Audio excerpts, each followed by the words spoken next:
మీతోనే ఉంటాను, మీకోసం అభివృద్ధి చేస్తాను, ఉద్యోగాలు క్రియేట్ చేస్తాను. కానీ మీరందరూ ఇక్కడ వచ్చినాక తెలుగుదేశం, జై జై తెలుగుదేశం, జై హింద్.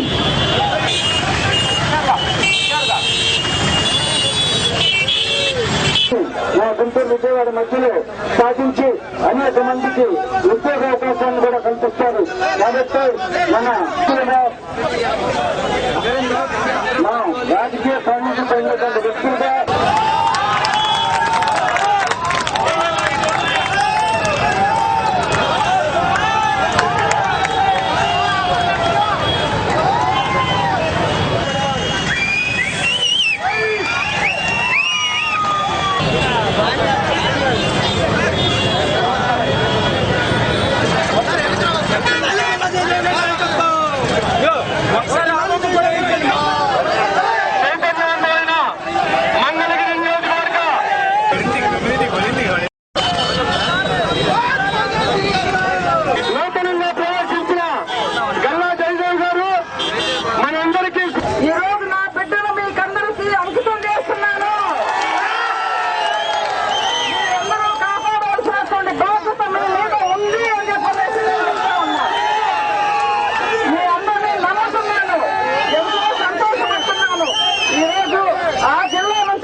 కాబట్టి మీరే అతని బాగోగులు చూసి అతని గెలుపుకు మీరే కృషి చేసి గెలిపించుకొని మీ ముందు నిలబెట్టుకోవాలని చెప్పి నేను కోరుకుంటున్నా.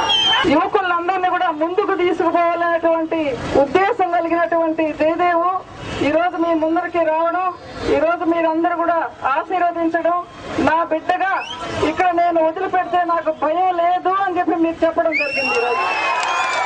ఈ రోజు నేను ఎంతో సంతోషపడుతున్నాను.